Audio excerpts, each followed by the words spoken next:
우리가 예배를 드리고 흔히 하는 말 중에 하나가 이런 표현입니다. 목사님, 오늘 예배 때 은혜 받았습니다. 설교 때 은혜 받았습니다. 라는 말을 자주 합니다. 그런데 약간 궁금한 게 있죠. 그럼 은혜 받았다는 말이 좀 너무 커서 어떤 은혜를 받았다는 것인가 좀 생각이 들 때가 있습니다. 감동을 받았다는 것인가? 그러면 그 감동은 무슨 감동일까?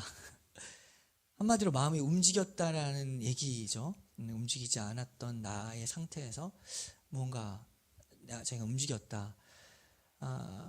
그 표현을 쓸 때 우리는 은혜 받았다라는 것에 주께서 은혜를 주셨다는 것인데, 그러면 은혜를 주신 그 두 가지 목적이 있습니다. 은혜를 받았다면 은혜를 주신 두 가지 목적이 여기 나타나게 되죠.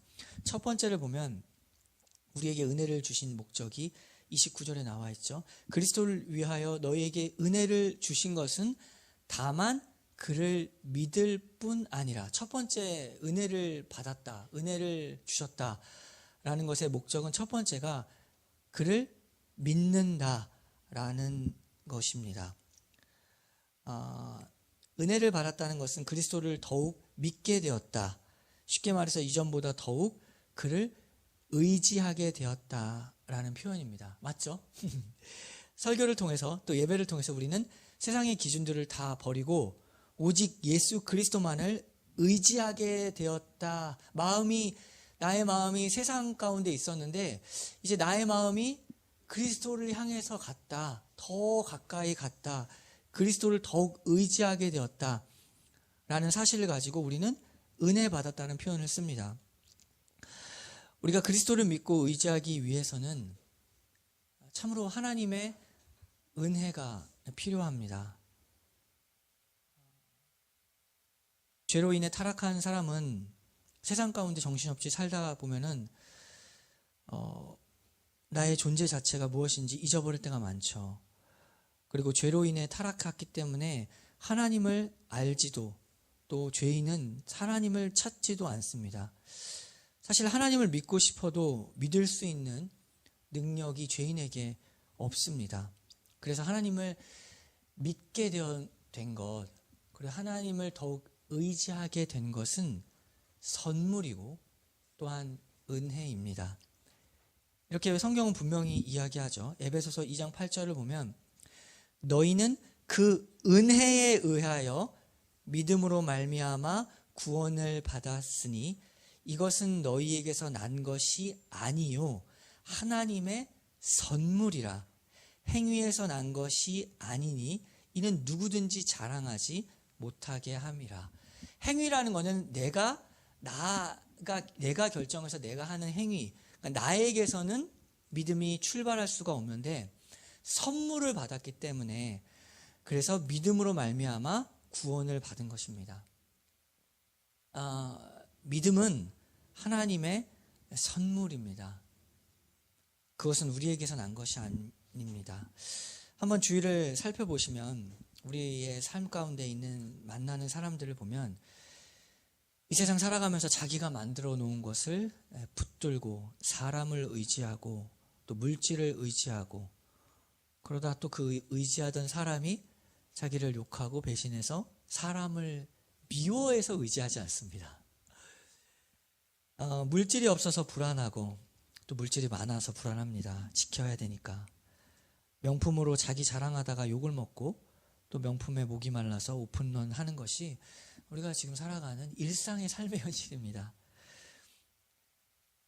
그러나 너희는 그 은혜에 의하여 주 예수 그리스도를 믿게 된 것, 그리고 주 예수 그리스도를 의지하게 된 것, 이것이 참으로 큰 은혜입니다. 은혜 받았다라는 표현이 예수님 믿게 되었고 예수님을 더 의지하게 되었다라는 표현의 구체적인 내용이죠.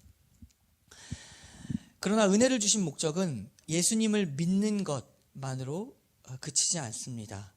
여기 나와 있는 대로, 말씀에 나와 있는 대로 다만 그를 믿을 뿐 아니라 또한 두 번째 목적입니다. 은혜 받은 것에 또한 그를 위하여 고난도 받게 하려 하심이라. 그리스도를 위하여 고난받는 것이 은혜 받았다라는 두 번째 표현입니다. 우리가 은혜 받았다라는 표현을 쓸 때는 믿게 됐고 의지하게 되었다, 그리고 고난받게 되었다라는 것이 은혜 받았다라는 표현입니다. 이것이 왜 은혜인가? 누군가를 위해 고난을 받으려고 해도 그게 자격이 주어져야 받습니다. 괜히 지나가는 사람 아무나 붙잡고 내가 너를 위해 고난을 받겠다라는 말 해보십시오. 그럼 그 사람 당장 하는 말이 도대체 나와 당신이 무슨 상관이 있길래 나를 위해 고난을 받는다는 것이냐라고 할 것입니다.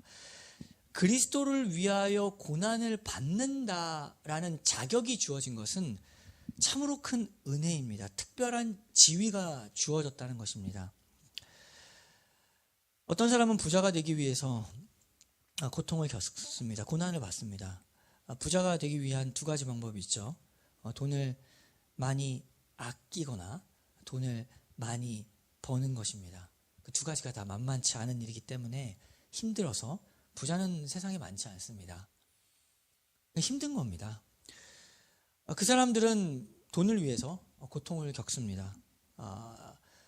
우리가 눈에 보이지 않을지라도 마음의 고통과 또 육체적인 고통, 두 가지가 고통에 있는 것이죠. 힘든 겁니다.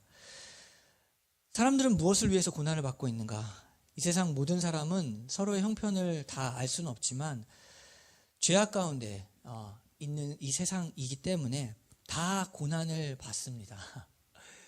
우리가 몰라서 그런 게 많습니다. 남들의 사정을 다 몰라서 그렇지 이 세상의 구조가, 죄악 가운데 있는 이 세상은 다 고통이 있습니다. 유토피아 같은 그런 현실은 없습니다. 돈 때문에, 또 돈이 해결되면 자식 때문에, 자식 해결되면 부모 때문에, 부모 해결되면 직장 때문에, 또 세상의 안정 때문에 다 우리가 사람은 다 받는 것입니다. 그러나 이 세상 누가 그리스도를 위하여 고난을 받습니까? 한번 주의를 생각해 보십시오. 그리스도를 위하여 고난을 받는 사람이 누구인가? 바울은 하나님의 은혜로 사도로 부르심을 받고 그의 삶에서 예수 그리스도를 위하여 고난받는 사람으로 특별한 지위를 받았습니다. 이 세상 모두가 다 고난을 받는데 바울은 특별히 예수 그리스도를 위하여 고난받는 사람으로 지정된 것이죠. 이것이 참 은혜 받은 것입니다. 주인을 위하여 힘써 일할 수 있는 종으로 그를 부르신 것입니다.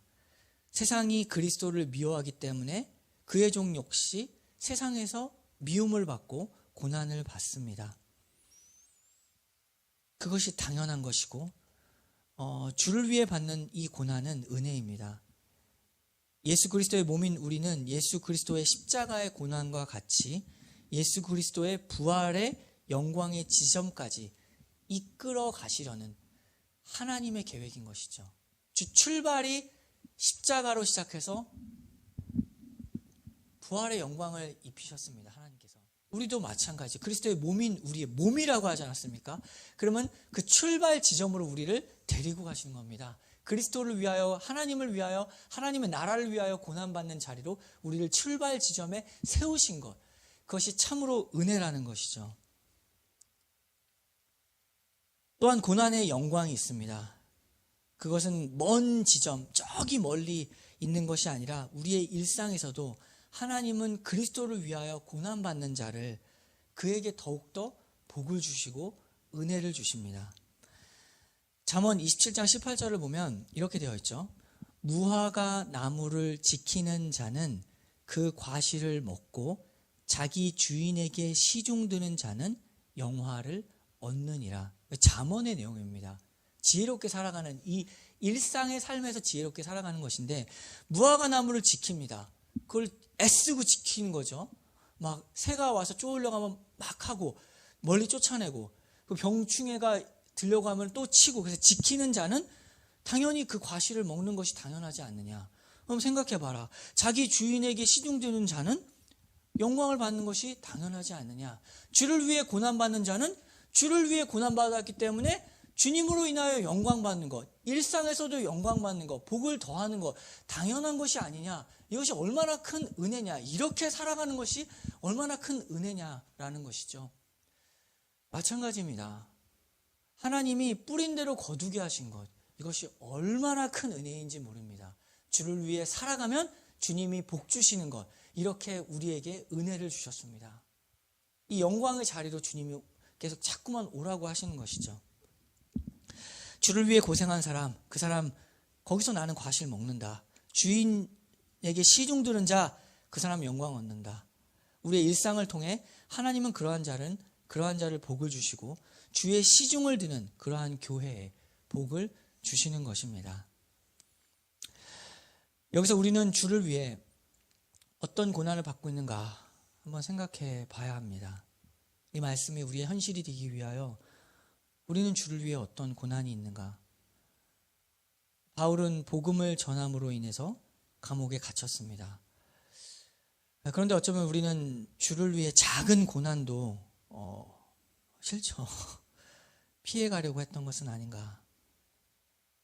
십자가의 고난이 저기 멀리 있는 것이 아니라 주께서 나에게 맡기신 그 삶의 자리에서 자리를 지키는 것과 하나님의 자녀로 서 있는 것, 이것을 우리는 어떻게 감당하고 있는가? 그리스도의 복음에 합당한 삶을 감당할 수 있는 용기가 필요하고 또 그렇게 살기 위해서는 주님의 은혜가 필요합니다. 우리 각자는 그 스스로의 힘으로 그러한 삶을 살아가기가 참 힘들기 때문에 우리를 교회로 부르시고 함께 이 싸움을 싸우는 사람들로서 우리를 묶으셨습니다. 서로를 위해 기도하고 이 복음에 합당한 삶을 살기 위해 서로를 응원해주는 사이로 우리를 부르신 것입니다. 30절을 보면은 이렇게 이야기했죠. 너희에게도 그와 같은 싸움이 있으니 너희가 내 안에서 본 바요 이제도 내 안에서 듣는 바니라. 어떤 특별한 사람에게만 주어진 게 아니라 빌립보 교회 전체에게 너희도 그와 같은 싸움이 있다라고 했습니다. 우리 모두가 다 이 싸움을 싸우는 사람들입니다. 참다운 교회는 무엇이냐? 그러한 교회는 싸우는 교회입니다. 교회가 싸워야 됩니다. 그냥 가만히 있는 게 아니라 싸우는 교회가 참다운 교회인데 그 싸움의 내용이 뭐냐면 같은 싸움이어야 합니다. 우리가 다 같은 싸움을 싸워야 되는데 다른 싸움을 싸우기 시작하면서 문제가 생기는 거죠. 각자가 다 다른 싸움을 싸우기 시작하면서 교회는 같은 싸움을 하는 사람들입니다. 서로가 복음에 합당한 삶을 살기 위해서 애를 쓰고 또 세상에 치여서 이 싸움에 넘어지는 사람을 위해서 서로 같이 기도해주고 서로 협력하는 사이로 우리를 부르신 것입니다. 쉽지가 않죠. 살다 보면 참 힘든 일이 많이 있습니다. 점점 더 내 마음대로 되는 일은 없다는 걸 알게 됩니다. 그게 점점 없어지죠. 그러다가 이제 지치고 때로는 신앙도 지칠 때가 있습니다. 우리가 마음이 힘들 때가 있고 만사가 다 귀찮을 때도 있습니다. 우리 연약한 사람들이기 때문에 그러한 순간이 올 때 우리가 서로를 위해서 기도하고 또 서로를 위해서 기다려주는 것, 지적질하는 것이 아니라 기도하고 기다려주는 것, 이것이 하나님의 사랑을 이루어가는 방식입니다. 위대한 말씀이죠. 사랑이 무엇인가? 사랑이 무엇인가? 점점 시간이 갈수록 그 질문이 참 큰 질문이라는 것을 생각하게 됩니다. 어제도 어떤 한 커플이 아는 사람이 결혼을 해서 결혼식장에 갔다 왔는데 너무 사랑하더라고요, 둘이. 근데 보이는 거예요. 저 지금의 저 아름다운 사랑에 그 더 깊어진 순간들이 찾아오는 올 때가 있을 텐데 정말 사랑은 깊다라는 것을 결혼식장에 가서 느낍니다. 그 한순간에 딱 그 아름다움으로 이제 출발이구나, 정말. 사랑이라는 것에 대해서 많이 생각을 하게 되죠. 정말 성경이 맞습니다. 사랑은 정말 많이 기다리는 것이구나. 그리고 많이 참아주는 것이구나. 라는 것을 세월이 갈수록 느끼게 됩니다. 정말 성경이 맞죠. 고린도서 13장을 보면 사랑이 무엇인지 나오죠. 고린도 13장 1절 내가 사람의 방언과 천사의 말을 할지라도 사랑이 없으면 소리나는 구리와 울리는 꽹과리가 되고 내가 예언하는 능력이 있어 모든 비밀과 모든 지식을 알고 또 산을 옮길 만한 모든 믿음이 있을지라도 사랑이 없으면 내가 아무것도 아니요. 내가 내게 있는 모든 것으로 구제하고 또 내 몸을 불사르게 내줄지라도 사랑이 없으면 내게 아무 유익이 없느니라. 사랑이 이제 뭔지 시작하죠. 사랑이 아닌 것에 대해서 얘기를 했습니다. 사랑이 없으면 이 얘기였죠. 그래 이제 진짜 사랑이 뭔 줄 아니? 라고 얘기하죠. 사랑은 오래 참고 이거부터 시작하는 이유를 알게 됩니다. 사랑은 참으로 오래 참는 것이구나. 그리고 다음에 바로 이렇게 말하면 사랑은 온유하고. 왜냐하면 참긴 참는데 승질 내면서 참습니다. 내가 이만큼 참았다라고 소리 내면서 참는다고요. 내가 지금까지 내가 참았어 이렇게 소리를 내면서 참는데 온유한 것, 이것이 참으로 사랑이구나 라는 것을 알게 됩니다. 참으로 오래 참는 것.